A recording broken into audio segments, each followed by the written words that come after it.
Assalamualaikum warahmatullahi wabarakatuh. Baik anak-anak, hari ini kita akan belajar bersama dengan materi pola bilangan ya. Coba perhatikan di sini Ibu sudah punya gambar ya. Gambar titik-titik yang disusun dengan pola tertentu, dengan aturan tertentu ya. Nah, dari gambar ini kira-kira bisa nggak kalian kalau Ibu minta untuk menyusun titik-titik pada barisan yang berikutnya? Nah, jadi kira-kira gambar yang berikutnya ini akan seperti apa? Nah, coba dipikirkan dulu. Nah, kalau sudah, coba dicocokkan. Apakah gambar kalian itu seperti ini? Nah, kalau iya sama seperti itu, maka kalian berarti sudah paham pola yang ada pada susunan titik-titik yang ada di sini ya. Jadi polanya memang seperti ini. Jadi di sini ada 1 titik, kemudian di sini terdiri dari 7 titik, yang mana 7 titik itu dia disusunnya di sini 2, 3, 2. Kemudian di sini ada 19 titik disusunnya 3, 4, 5, 4, 3. Kemudian di sini 4, 5, 6, 7, 6, 5, 4 begitu ya. Berarti seterusnya nanti 5, 6, 7, 8, 6, 5, 4 begitu ya. Nah, jadi seperti itu polanya untuk gambar yang pertama. Kalau untuk gambar yang kedua ini jauh lebih mudah nak ya. Jadi gambar pertama ini ada bangun datar segitiga, kemudian yang kedua ini ada bangun datar segi 4, kemudian segi 5, kemudian segi 6, maka bangun yang berikutnya pastilah segi 7, segi 8 dan seterusnya. Jadi polanya seperti itu. Nah, kemudian kita ke gambar yang berikutnya. Di sini sudah ada denah perumahan. Nah, kalau kalian perhatikan perumahan-perumahan yang ada di sekitar kita itu biasanya penomorannya itu antara kiri jalan dan kanan jalan itu berbeda ya. Biasanya yang kiri jalan itu yang ganjil, kemudian yang kanan jalan itu yang genap ataupun sebaliknya ya. Artinya dalam satu deret yang sebelah kiri jalan itu jarang sekali ditemukan 1, 2, 3 dan seterusnya. Ada ganjil, ada genap, itu jarang sekali ya. Jadi memang disusun seperti itu untuk penomoran rumah. Jadi yang di sini yang sebelah atas ini semuanya ganjil nomornya. Urut 1, 3, 5, 7 dan seterusnya. Kemudian yang bagian bawah ini nomornya genap semua, 2, 4, 6, 8 dan seterusnya. Artinya kalau ada orang yang bangun rumah di sini nanti ya, pasti dia nomornya itu genap setelah angka 20. Berarti 22. Kemudian kalau ada orang yang bangun rumah di sini ya, nah pastilah dia punya nomor yang ganjil setelah 19, berarti 21 dan seterusnya. Begitu ya aturannya ya. Jadi ini pola bilangan genap dan juga pola bilangan ganjil yang bisa kita temui di lingkungan sekitar kita ya. Kemudian kalau bilangan-bilangan tadi ya, jadi ada pola bilangan, kemudian bilangannya itu disusun ya, disusun dipisahkan dengan tanda koma, maka akan disebut dengan namanya barisan bilangan. Nah, yang pertama ini Ibu akan jelaskan terlebih dahulu tentang barisan bilangan Fibonacci. Barisan bilangan Fibonacci ini pertama kali ditemukan oleh seorang matematikawan asal Italia yang namanya adalah Leonardo Pisano Bogolo, atau lebih familiar sih disebut dengan Fibonacci aja ya. Jadi nama barisannya juga disebut dengan barisan Fibonacci ya, sesuai nama orangnya yang menemukan. Nah, barisan Fibonacci ini ya terdiri dari angka-angka ini 0, 1, 1, 2, 3, 5, 8, 13. Nah, sebenarnya barisan Fibonacci ini kalau kalian cermati ya, itu akan membentuk suatu pola tertentu. Polanya seperti apa?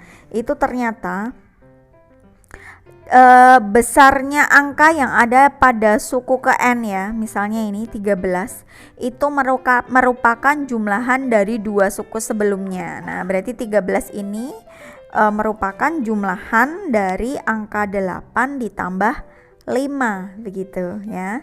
Nah, kalau angka 8 ini berarti hasil dari 5 ditambah 3. Angka 5 berarti hasil dari 3 ditambah 2 begitu ya. Berarti barisan setelah angka 13 itu merupakan jumlahan dari 13 tambah 8 gitu ya, paham ya. Jadi ini 3 ditambah 5 itu jadinya 8 ini.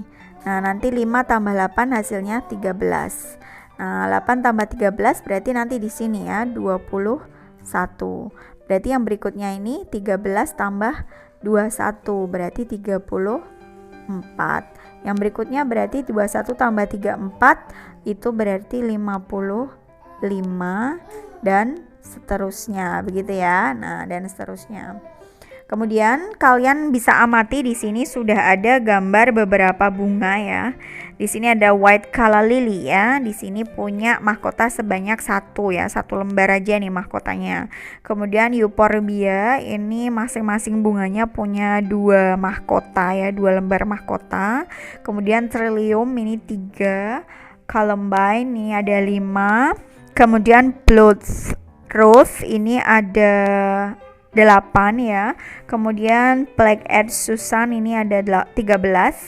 Ini ada 21 ya, Shasta Daisy. Kemudian Field Daisy ini ada 34 ya. Nah, ternyata ketika disusun ya, diurutkan begitu. Nah, kelopak-kelopak bunga ini, mahkota-mahkota bunga ini jumlahnya sesuai dengan pola barisan bilangan Fibonacci begitu ya. Jadi ini salah satu contoh aja di lingkungan sekitar kita itu ada hal-hal yang berkaitan dengan barisan bilangan Fibonacci begitu ya. Kemudian yang selanjutnya Ibu akan jelaskan tentang barisan bilangan segitiga. Sesuai namanya, barisan bilangan segitiga di sini terdiri dari titik-titik yang mana titik-titik ini disusun sampai membentuk seperti bangun segitiga begitu ya. Ini mudah nak ya. Jadi yang pertama ini banyaknya titik adalah 1. Yang kedua ini banyak titik ada 3, terdiri dari 1 di atas, 2 di bawah. Berarti 1 tambah 2 gitu ya. Kalau dituliskan berarti seperti ini, 1, ini 1 tambah 2. Nah, yang ketiga itu berarti 1, nih tambah baris yang kedua ini 2, tambah baris yang ketiga berarti 3. 1 tambah 2 tambah 3 begini ya. Kemudian yang ini berarti 1 tambah baris keduanya 2 tambah 3 tambah 4. Nah, berarti ini dikatakan suku pertama yang satu ini. Suku pertama dilambangkan dengan U1. Suku kedua ini dilambangkan dengan U2. Ini U3, ini suku keempat. Nah, kalau dituliskan suku pertamanya ada 1, suku keduanya 3, suku ketiganya ada 1 tambah 2 tambah 3 berarti 6 titik. Kemudian ini 10 titik. Berarti nanti suku kelimanya, nah itu pasti 1 tambah 2 titik bawahnya, tambah 3 titik bawahnya, tambah 4 titik bawahnya, tambah 5 titik bawahnya, begitu ya. Jadi akan ada berapa titik ini? 1 tambah 2 tambah 3 tambah 4 tambah 5, begitu ya. Ada 15 titik. Nah, kira-kira seperti ini pola dari barisan bilangan segitiga. Gampang ya. Nah, jadi kan nanti kalau misalnya ditanyakan suku ke 10 ya, tinggal 1 tambah 2 tambah 3 terus sampai 10 begitu ya. Kemudian kita ke barisan bilangan persegi panjang. Oh ya, maaf. Tadi suku ke N-nya Bu Dewi tuliskan sekalian.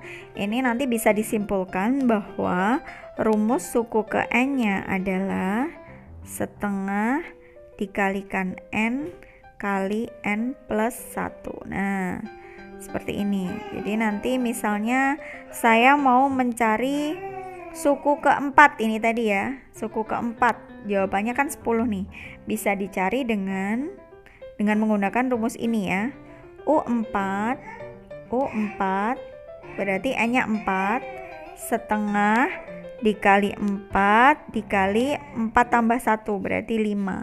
Nah, ini bisa kamu coret aja. Ini 2, ini 1. Jadi 2 kali 5 ya, 10. Sama kan ya? Nah, jadi seperti itu. Oke, untuk selanjutnya kita akan bahas barisan bilangan persegi panjang. Nah, di sini Bu sudah punya titik-titik yang disusun seperti ini ya, membentuk seperti bentuk bangun persegi panjang begitu ya. Nah, di sini kalau mau menentukan titik-titiknya ini kita tinggal gunakan aja konsep luas persegi panjang nah ya. Jadi anggap ini sebagai persegi panjang dengan panjangnya 1, lebarnya 1, panjangnya 2 begitu ya. Ini berarti lebarnya 2, panjangnya 3, berarti ada 6 titik. Ini ada 2 titik. Kemudian ini panjangnya 3, lebarnya 3, panjangnya 4, berarti totalnya ada 12 titik. Ini lebarnya ke sini 4, nah berarti kesananya 5, berarti ada 20 titik ya. Nah begitu, berarti ini untuk gambar selanjutnya kan ada berapa titik. Nah berarti suku ke-6 ya, ini dikatakan suku ke-6. Ini suku pertama, ini suku kedua U2, ini suku ketiga U3, ini suku keempat, berarti nanti suku kelimanya sudah pasti nanti lebarnya 5, panjangnya 6 begitu ya. Suku ke-6 berarti sudah pasti lebarnya 6, panjangnya 7 dan seterusnya begitu ya. Nah kalau dirumuskan menjadi rumus UN atau suku ke N ya, nah itu bisa dituliskan N kali N plus 1 ya, dari ini N kali N plus 1 ya kan. Misal U1 berarti kan 1 kali N plus 1 2, U2 berarti 2 kali 2 tambah 1 begitu kan ya. Nah jadi seperti ini rumusnya ya. Anda kan mau mencari suku ke 20 ya, berarti 20 kali 21 gitu ya. Bu, saya nggak mau pakai rumus. Iya emang nggak usah pakai rumus juga nggak apa-apa, yang penting paham polanya begitu ya. Tapi kalian harus bisa menentukan ini ya gitu. Kemudian kita ke contoh soal. Nah, pertanyaan pertama, 2 suku berikutnya dari barisan 3, 4, 6, 9 adalah, Ibu tulis dulu ini 3, 4, 6, 9. Nah, berarti nanti kita cek di sini dari 3 ke 4 itu ternyata nambah 1. 4 ke 6 itu nambah 2 kan? 6 ke 9 nambah 3. Oh, gini ya. Ternyata nambahnya itu plus 1 ya. Gini ini kan nambah 1. Nambah 1 ya kan? Berarti ke sini nanti plusnya 4 dong. Ke sini lagi plusnya 5 dong gitu ya. Jadi nanti angkanya di sini 9 tambah 4 itu 13. Angka di sini 13 tambah 5 berarti 18. Nah, berarti 2 suku pertama dari barisan ini adalah 13 dan 18. Jadi jawabannya yang A. Gampang bukan? Nah, kita lanjut ke pertanyaan kedua. 2 suku berikutnya dari barisan 50, kemudian 45, kemudian 39 dan 32 adalah, nah kita coba seperti tadi ya angkanya ya. 50 ke 45 ini ternyata dikurangi 5. 45 ke 39 itu dikurangi 6. 39 ke 32 itu dikurangi 7. Nah berarti yang berikutnya nanti pasti akan dikurangi 8. Berikutnya lagi pasti dikurangi 9. Tinggal diisi. 32 dikurangi 8 ya berarti 24. 24 dikurangi 9 berarti 15. Nah artinya di sini nanti dua bilangan tersebut adalah 24 dan 15. Jawabannya yang A. Gampang ya. Lanjut kita ke pertanyaan ketiga.